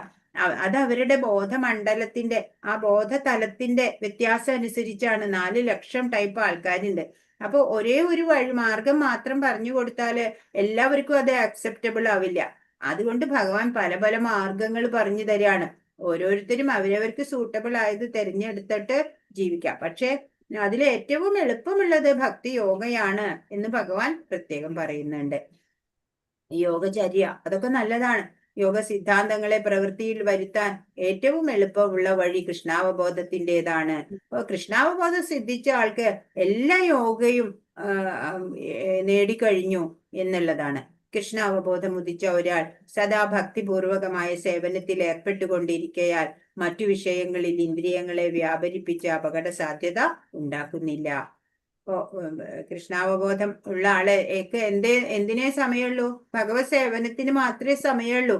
വേറൊന്നും ചിന്തിക്കാൻ പിന്നെ സമയം ഉണ്ടാവില്ല. മറ്റ് വിഷയങ്ങളിൽ ഇന്ദ്രിയങ്ങളെ വ്യാപരിപ്പിക്കണില്ല. അങ്ങനെയുള്ള അപകട സാധ്യത ഒന്നും ഉണ്ടാവില്ല. 29ാമത്തെ ശ്ലോകം ഏറ്റവും അത്യുജ്വലമായിട്ടുള്ള ശ്ലോകമാണ്. ഇതെല്ലാവരും ബൈഹാർട്ട് ചെയ്യാം. ഭോക്താരം യജ്ഞതപസാം സർവലോക മഹേശ്വരം സുഹൃതം സർവഭൂതാനാം ജ്ഞാത്വാ മാം ശാന്തി മൃച്ഛതി. യജ്ഞങ്ങളുടെയും തപസ്സുകളുടെയും ഭോക്താവും ദേവന്മാരുടെയും സർവലോകങ്ങളുടെയും അധിപനും എല്ലാ ജീവികളുടെയും സുഹൃത്തും അഭ്യുദയകാംക്ഷിയുമാണ് ഞാനെന്ന് മനസ്സിലാക്കിയ തികഞ്ഞ കൃഷ്ണാവബോധമുള്ള വ്യക്തി ഭൗതിക ക്ലേശങ്ങൾ ഒഴിഞ്ഞ് ശാന്തി നേടുന്നു. ഈ ശ്ലോകാണ് യൂണിവേഴ്സൽ പീസ് ഫോർമുലയാണ് ഇവിടെ പറഞ്ഞു തന്നത് ഭഗവാൻ. അതിരഹസ്യമായിട്ടുള്ള ആ സന്ദേശമാണ് ഈ ശ്ലോകത്തിലൂടെ ഭഗവാൻ നമുക്ക് തരുന്നത്.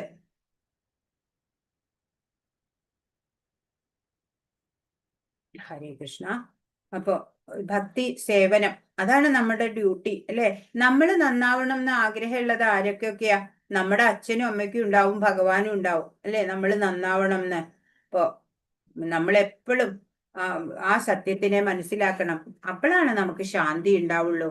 മായയിൽ ബന്ധിതരായിട്ടുള്ള ജീവാത്മാക്കള് ശാന്തി ലഭിക്കണം എന്നാ എല്ലാവർക്കും ആഗ്രഹം. അതിനെന്ത് ചെയ്യണം എന്ന് അറിഞ്ഞുകൂടാ. മാനുഷിക പ്രവർത്തനങ്ങളുടെ ഒക്കെ ലക്ഷ്യം ഭഗവാൻ കൃഷ്ണനായിരിക്കണം. അദ്ദേഹത്തിന്റെ സേവനത്തിനായിട്ട് തങ്ങളുടെ സർവസ്വവും സമർപ്പിക്കാൻ നമ്മൾ തയ്യാറാവണം. എല്ലാത്തിലും ശ്രേഷ്ഠൻ പ്രഭു ശ്രീകൃഷ്ണനാണ്.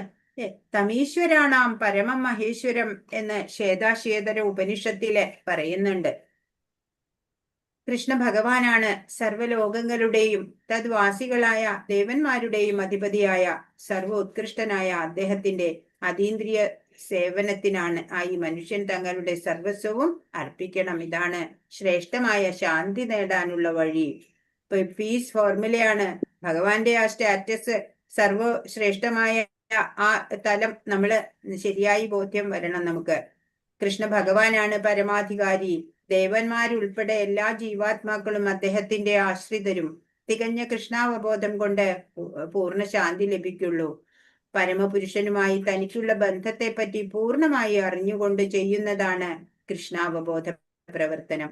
ഒരാൾ മുക്തനാകുന്നത് ഈ ഭൗതിക പ്രകൃതിയുടെ കെട്ടുപാടിൽ നിന്ന് എത്ര കണ്ട് കൃഷ്ണാവബോധം പുരോഗമിക്കുന്നതിന്റെ അടിസ്ഥാനത്തിലാണ്. ഭക്തിപൂർവ സേവനത്തിന് മാത്രമേ മനുഷ്യന് ശാന്തി നൽകാൻ കഴിയൂ. ഇതാണ് ജീവിതത്തിന്റെ പരിപൂർണത. അപ്പോ ഭഗവാനെ കുറിച്ചുള്ള ജ്ഞാനം സമ്പാദിക്കുക, ഭഗവാന്റെ സേവനം അനുഷ്ഠിക്കുക. അങ്ങനെ ചെയ്താൽ മാത്രമാണ് പ്രശാന്തമായിട്ടുള്ള അവസ്ഥ നമുക്ക് കൈവരുള്ളൂ. അല്ലെങ്കിൽ നമ്മൾ എപ്പോഴും സംഭ്രാന്തരായിട്ട് ഇവിടെ ഇങ്ങനെ ഭയത്തോടെ ഒക്കെ ജീവിക്കേണ്ടി വരും. ഉത്കണ്ഠ, ഭയം, ഇതൊക്കെ ആയിരിക്കും നമ്മുടെ കൂടെ ഉണ്ടാവുക. പക്ഷെ ഭഗവാനെ കുറിച്ച് മനസ്സിലാക്കി ഭഗവത് സേവനത്തിൽ വ്യാപൃതരായാല് നമുക്ക് ശാന്തി കൈവരിക്കാം. അങ്ങനെ ജീവിതത്തിന്റെ പരിപൂർണതയിലേക്കും വരാം എന്നാണ് ഉജ്ജ്വലമായ ഈ ശ്ലോകം പറഞ്ഞു തരുന്നത്. 5-29 ശ്ലോകം എല്ലാവരും പഠിക്കണം. ഹരേ കൃഷ്ണ. ഹരേ കൃഷ്ണ ഹരേ കൃഷ്ണ കൃഷ്ണ കൃഷ്ണ ഹരേ ഹരേ, ഹരേ രാമ രാമ രാമ ഹരേ ഹരേ. വാഞ്ചാകൽപതരുഭ്യശ്ച കൃപാ സിന്ധുഭ്യേവ ച പതിതാനാം പാവനേഭ്യോ വൈഷ്ണവേഭ്യോ നമോ നമഃ. അനന്തകോടി വൈഷ്ണവ വൃന്ദ കി ജയ്. ശ്രീല പ്രഭുപാദ് കി ജയ്. ഗുരു മഹാരാജ് കി ജയ്. ഹരേ കൃഷ്ണ. ഇന്ന് പറഞ്ഞതിൽ എന്തെങ്കിലും സംശയം ഉണ്ടെങ്കിൽ ചോദിക്കൂ.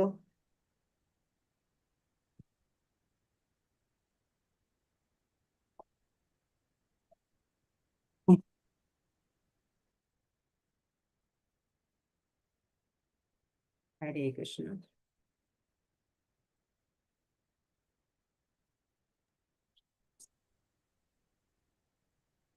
ചോദ്യോത്തരം നോക്കാം അല്ലേ? നോക്കാം മാതാജി. ചോദ്യോത്തരം എഴുതിയൊരു വായിക്കൂ, ഒന്ന് വായിക്കൂ. ആരാ എഴുതിയത്? ഏറ്റവും ശ്രേഷ്ഠമായ ജയമാതാജി വായിച്ചോളൂ. ഏറ്റവും ശ്രേഷ്ഠമായ കർമ്മം എന്താണെന്നാണ് ഭഗവാൻ പറയുന്നത്? ഭക്തിയുതമായ സേവനകർമ്മം. അതെ. പ്രാപഞ്ചിക ബന്ധനങ്ങളിൽ നിന്ന് ഒരാൾക്ക് എങ്ങനെ മുക്തനാവാം? മനസ്സ് അജ്ഞാനത്തിന്റെ സ്വാധീനതയിൽപ്പെട്ട് കാമ്യകർമ്മങ്ങളിൽ മുഴുകിയിരുന്നാലും വാസുദേവൻ ഭക്തിയുത സേവനത്തിൽ ഒരാൾ പ്രേമം വളർത്തിയെടുക്കണം. എന്നാൽ മാത്രമേ അയാൾക്ക് പ്രാപഞ്ചിക ബന്ധനങ്ങളിൽ നിന്നും മുക്തനാവാൻ അവസരം ലഭിക്കൂ. അതെ. ഹരേ കൃഷ്ണ, ഒന്നുകൂടെ പറയാമോ? ഒരു പോയിന്റ് കൂടി ഉണ്ടെങ്കിൽ പറയൂ. അല്ല, ഇതൊന്നുകൂടെ പറയാമോ? മനസ്സ് അജ്ഞാനത്തിന്റെ ഒന്ന് പറഞ്ഞു കൊടുക്കൂ. മനസ്സ് അജ്ഞാനത്തിന്റെ സ്വാധീനതയിൽപ്പെട്ട് കാമ്യകർമ്മങ്ങളിൽ മുഴുകിയിരുന്നാലും വാസുദേവന്റെ ഭക്തിയുത സേവനത്തിൽ ഒരാൾ പ്രേമം വളർത്തിയെടുക്കണം. അല്ലെങ്കിൽ ഇതും പറഞ്ഞൂടെ? ദ്വന്ദ്ങ്ങളിൽ നിന്നൊഴിഞ്ഞ് എളുപ്പത്തിൽ ഭൗതിക ബന്ധത്തിൽ നിന്നും മുക്തനാവുകയും ചെയ്യും. അതും പറയാം അല്ലേ? അതും ഒരു പോയിന്റ് ആണ്.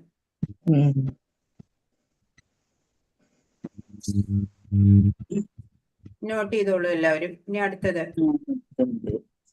മായാവാദ സന്യാസികളും വൈഷ്ണവ സന്യാസികളും തമ്മിലുള്ള വ്യത്യാസം.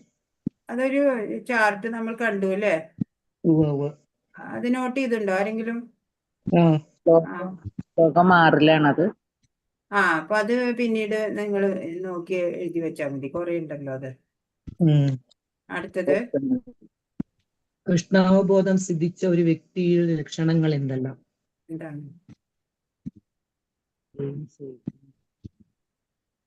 ഭക്തിപൂർണമായി പ്രവർത്തിക്കുന്നതും വിശുദ്ധനും ഇന്ദ്രിയങ്ങളുടെയും മനസ്സിനെയും നിയന്ത്രിക്കുന്നവനുമായ ഒരാൾ എല്ലാവർക്കും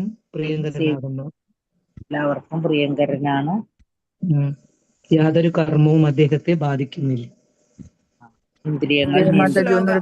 ശ്ലോക നമ്പർ പറഞ്ഞു കൊടുത്തോളൂ. അപ്പൊ എല്ലാവർക്കും ഒന്ന് നോട്ട് ചെയ്യാം. 5-7 ഉണ്ട്. 5-7 നമ്പർ 96. ഏഴാമത്തെ ശ്ലോകം മാതാജി. പിന്നെ പാപമാലിന്യങ്ങൾ തീണ്ടാത്ത അവസ്ഥയെ എന്തിനോട് ഉപമിച്ചിരിക്കുന്നു? താമരയിലെ വെള്ളം എന്ന പോലെ ദുഷ്കർമ്മങ്ങൾ ബാധിക്കില്ല. അതെ.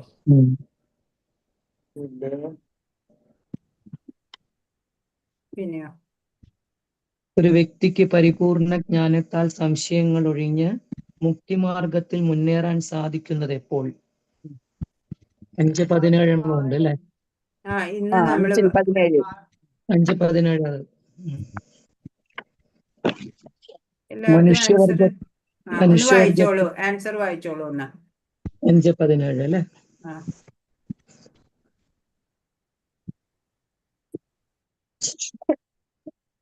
ബുദ്ധിയും മനസ്സും വിശ്വാസവും ആശ്രയവും എല്ലാം പരമ്പൊരുളിൽ ഉറപ്പിച്ചു നിർത്തും. പരിപൂർണ ജ്ഞാനത്താൽ സംശയങ്ങൾ ഒഴിഞ്ഞ് മുക്തിമാർഗത്തിൽ മുന്നേറും. അടുത്തത്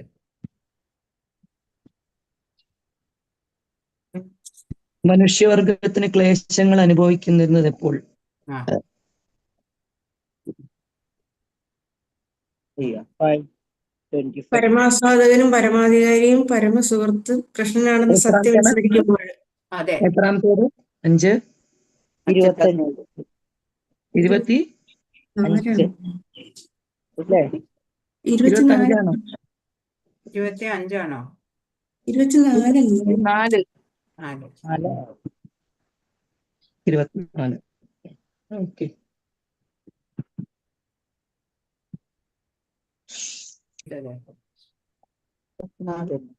ബ്രഹ്മനിർവാണം പോകാൻ സാധിക്കുന്നത്? 5:20.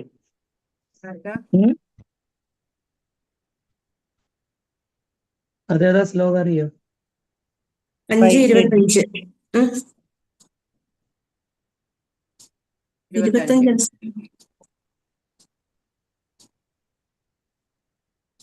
ഭഗവത്ഗീതയിലെ ശാന്തി ശ്ലോകത്തിൽ എങ്ങനെ ശാന്തി നേടുന്നു ചോദിച്ചിട്ടുണ്ട്. 29 ശ്ലോകം. 29 ലാസ്റ്റ് ശ്ലോകം.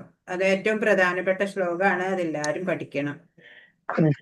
യജ്ഞങ്ങളുടെയും തപസ്സുകളുടെയും ഭോക്താവും ദേവന്മാരുടെ സർവ്വലോകങ്ങളുടെ അധിപനും എല്ലാ ജീവികളിലും സുഹൃത്തും അഭ്യുതകാന്തിയും ഭഗവാനെന്ന് മനസ്സിലാക്കിയ തികഞ്ഞ കൃഷ്ണാവബോധമുള്ള വ്യക്തി ഭൗതിക ക്ലേശങ്ങളിൽ ശാന്തി നേടുന്നു.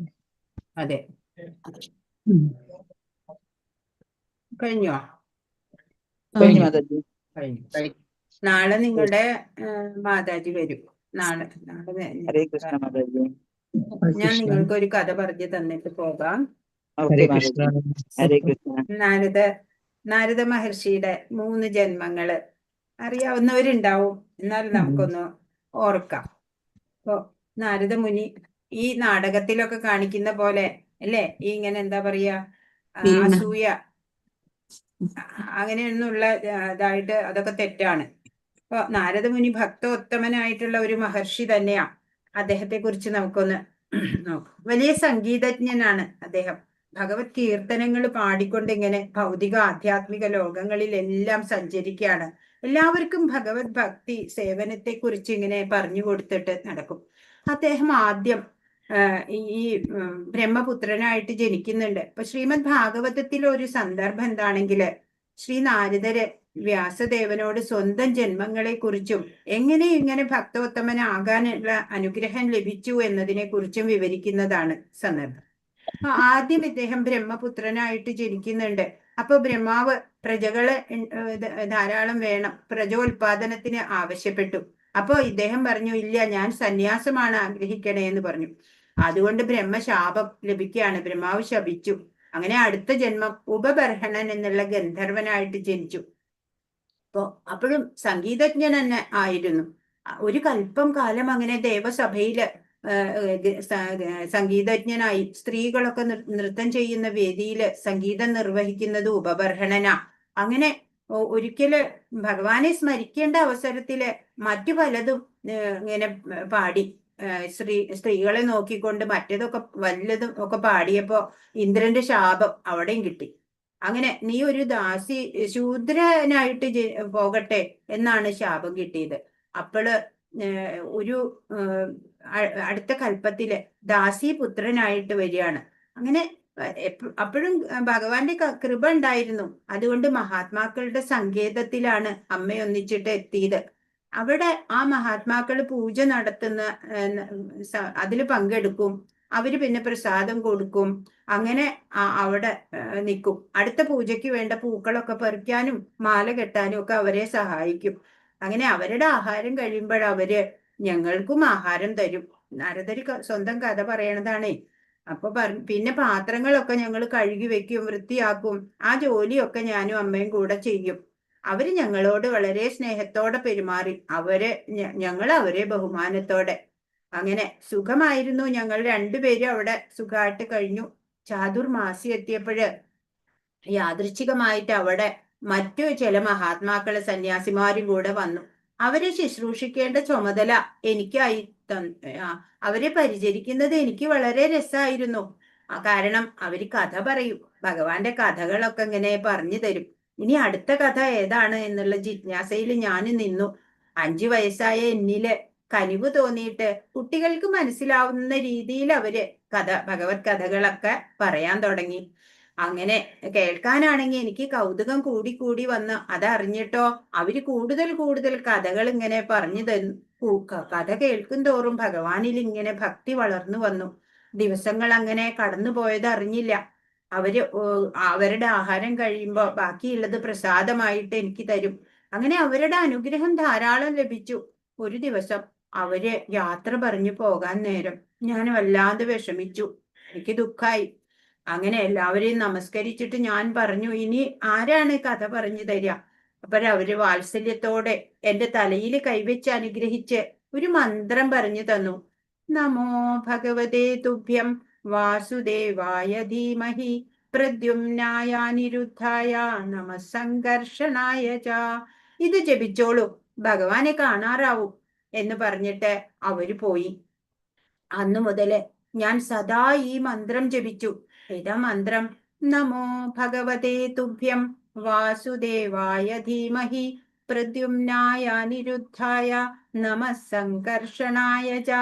ഇതിങ്ങനെ ജപിച്ചുകൊണ്ട് എല്ലായ്പ്പോഴും എല്ലാ സമയവും എനിക്ക് ഇങ്ങനെ ഭഗവാന്റെ സ്മരണ നിലനിർത്താൻ സാധിച്ചു. അങ്ങനെ ഞാൻ ഈ കഴിഞ്ഞ ജന്മത്തിലെ ആ ഭഗവത് സേവനം, അതുപോലെ സജ്ജനങ്ങളുടെ അനുഗ്രഹവും ഒക്കെ കാരണമാണ് എനിക്ക് അതിന്റെ മഹാത്മ്യാണ് നാരദ മഹർഷി ഇപ്പൊ സ്മരിക്കണത്. അപ്പൊ സന്യാസിമാര് നൽകിയ മന്ത്രം ജപിച്ചിട്ട് ആ സങ്കേതത്തില് അമ്മയും ഞാനും കുറെ ജോലികളൊക്കെ ചെയ്ത് അങ്ങനെ തുടർന്നു വന്നു. ജോലി കഴിഞ്ഞ് ഏകാന്തത്തിൽ ഇരിക്കുമ്പോഴോ അപ്പോഴും ഞാൻ ഈ മന്ത്രം ജപിക്കും. ആദ്യം ഉറക്കെ ജപിക്കും, പിന്നെ മനസ്സിൽ ജപിക്കും. അങ്ങനെ മനസ്സിൽ ഭഗവാനെ ഇങ്ങനെ ഭാവന ചെയ്യാൻ തുടങ്ങും. അപ്പോഴേക്കും അമ്മ വിളിക്കും. അപ്പൊ ഓടി ചെല്ലും. അപ്പൊ ഈ ഇതൊന്നും എടുത്ത് അങ്ങോട്ട് വെക്കേ ഇങ്ങോട്ട് വെക്കേ എന്നൊക്കെ പറയും. അമ്മയ്ക്ക് എന്റെ ശബ്ദം കേൾക്കാതായാല് ആവലാതിയാ. അതുകൊണ്ട് അമ്മ വിളിക്കണത്. വീണ്ടും ഏകാന്ത സ്ഥലത്ത് ചെന്നിരിക്കും. മനസ്സുകൊണ്ട് ഇങ്ങനെ മന്ത്രം ജപിക്കും. മനസ്സിൽ ഭഗവാൻ ഇങ്ങനെ പ്രകാശിക്കാൻ തുടങ്ങുമ്പോഴേക്കും അമ്മയുടെ അടുത്ത വിളി വന്നു. ഭഗവാനെ ഒന്ന് കാണാൻ അതിയായ ആഗ്രഹം. അമ്മയുടെ വിളി കാരണം അത് സാധിക്കണില്ല. ഈ വിഷമം ഭഗവാൻ മനസ്സിലാക്കി. ഒരു ദിവസം അമ്മയെയും കൊണ്ട് ഭഗവാൻ അങ്ങോട്ട് പോയി. മറ്റുള്ളവരുടെ ദൃഷ്ടിയിൽ എന്താ, അമ്മ പശുവിനെ കറക്കാൻ പോകുമ്പോ പാമ്പ് കടിച്ചു മരിച്ചു എന്നാണ് മറ്റുള്ളവര് പറയണേ. എനിക്ക് തോന്നിയത് അങ്ങനെയല്ല, അനുഗ്രഹം മന്യമാന എന്നാണ്. അപ്പോ ഈശ്വര അനുഗ്രഹം വന്നു എന്ന് എനിക്ക് ബോധ്യായി. 5 വയസ്സായ കുട്ടി യഥാർത്ഥ ഭക്തി മാർഗത്തിലെത്തിയപ്പോഴ് അമ്മ മരിച്ചതും ഒരു അനുഗ്രഹം എന്ന് കരുതാൻ സാധിക്കണു. അതാ ഒരു ഭക്തന്റെ അവസ്ഥ. ആയാതം അപേക്ഷണീയം ഗതം ഗതം സർവമുപേക്ഷണീയം എന്നാണ്. എന്താണ് നമ്മൾക്ക് ലഭ്യമാകുന്നത് അത് നമ്മൾ സ്വീകരിക്കുക സന്തോഷത്തോടെ. എന്താണോ നമ്മളിൽ നിന്ന് നഷ്ടമാകുന്നത് അത് പോയിക്കോട്ടെ, അതിനെപ്പറ്റി ദുഃഖിക്കേണ്ട. അമ്മ പോയി. എന്റെ എല്ലാ പ്രാരബ്ധവും തീർന്നു. ഇനി ആരോടും യാത്ര പറയാനില്ല. ഒരു ദിവസം ആ സങ്കേതം വിട്ടിറങ്ങി ഈ മന്ത്രം ജപിച്ച് ഇങ്ങനെ യാത്ര കാട്ടില് എത്തി. ഒരു ആൽത്തറയിൽ ഇരുന്നിട്ട് ജപം തുടർന്നു. ഒരു ഘട്ടത്തില് ഭഗവാൻ മനസ്സിൽ അങ്ങനെ പ്രകാശിച്ചു. പരമാനന്ദമായിരുന്നു. അപ്പോള് ഒരു നിമിഷമേ ഉണ്ടായുള്ളൂ. അപ്പോഴേക്കും ഭഗവാൻ മറിഞ്ഞു. ഞാൻ വീണ്ടും ധ്യാനിക്കാൻ തുടങ്ങി. അപ്പോഴോ ഭഗവാന്റെ ശബ്ദം കേട്ടു. ഇനി ഈ ജന്മം നിനക്ക് എന്നെ കാണാൻ സാധിക്കില്ല എന്ന്. അപ്പോഴും സന്തോഷമായി. കാരണം എന്താ, ഈ ജന്മത്തിൽ കാണാൻ സാധിക്കില്ല എന്നേ പറഞ്ഞുള്ളൂ. അതിനർത്ഥം അടുത്ത ജന്മത്തിൽ കാണാമെന്നല്ലേ. പിന്നെ പരമാനന്ദം മാത്രായിരുന്നു. ഈ മന്ത്രവും ജപിച്ച് അങ്ങനെ നടക്കും. ആരോടും സംസാരിച്ചില്ല. ഭഗവാന്റെ ലീലകളൊക്കെ ഇങ്ങനെ ഓരോന്ന് സങ്കല്പിച്ചിട്ട് ഈ മന്ത്രം ഉറക്കെ ജപിച്ചിട്ട് ആരെങ്കിലും കേൾക്കുവോ ഒന്നും ശ്രദ്ധിച്ചില്ല. ഇപ്പോഴോ എനിക്ക് ഒരേ ഒരു ആഗ്രഹം മാത്രമായി. എന്താ, ഒന്ന് മരിക്കണം. എന്താ കാരണം? മരിച്ചാലല്ലേ അടുത്ത ജന്മത്തിൽ എത്താൻ പറ്റുള്ളൂ. അടുത്ത ജന്മത്തിൽ എത്തിയാലല്ലേ ഭഗവാനെ കാണാൻ പറ്റുള്ളൂ. അപ്പോ ഓരോ ദിവസം ഉറങ്ങാറാകുമ്പോ പ്രാർത്ഥിക്കും, എന്റെ മരണമേ ഒന്ന് വേഗം ഒന്ന് എന്റെ അടുക്കലേക്ക് വരൂ എന്ന്. അപ്പൊ ഉണരുമ്പോ മനസ്സിലാവും, ഓ മരണം വന്നില്ലല്ലോ അല്ലേ. അപ്പൊ ഇങ്ങനെ ഓരോ വഴിക്കൊക്കെ ഇങ്ങനെ നടന്നു പോകുമ്പോൾ പലപ്പോഴും കേൾക്കാം, ഇന്നടത്ത് ഒരാൾ മരിച്ചു, ഇന്നടത്ത് മരിച്ചു എന്നൊക്കെ. അപ്പൊ കേൾക്കുമ്പോ ഉത്കണ്ഠയാവും. മരണത്തിന് എന്താ, എന്നെ വേണ്ടേ, എന്താ മരിക്കാത്തത്? അങ്ങനെ മരിക്കാൻ വേണ്ടി ഇങ്ങനെ കാത്തിരുന്നു. കൊടുങ്കാറ്റ് വീശിയാല് സന്തോഷാണ്. കാരണം എന്താ, മരങ്ങളൊക്കെ മറിഞ്ഞു വീഴും. ഒരെണ്ണം എന്റെ തലയിൽ വീണാല് നന്നായി. വെള്ളപ്പൊക്കം വന്നാലും സന്തോഷം. പലതും ഒഴുകുന്ന കൂട്ടത്തില് ഞാനും ഒഴുകിപ്പോയി മരിച്ചോട്ടെ. അങ്ങനെ മരിച്ചാലല്ലേ അടുത്ത ജന്മത്തിൽ എത്തുള്ളൂ, എത്തിയാലല്ലേ ഭഗവാനെ കാണാൻ പറ്റുള്ളൂ. അങ്ങനെ ഓരോ ദിവസവും ഓരോ നിമിഷവും മരണത്തെ പ്രതീക്ഷിച്ച് കഴിഞ്ഞുകൂടി. ഇതാണ് ഒരു ഭക്തന്റെ അവസ്ഥ. മരണഭയം എന്നൊന്നില്ല. അങ്ങനെ കാത്തിരുന്ന് ഒരു നാള് ഈ ജന്മം അവസാനിച്ചു.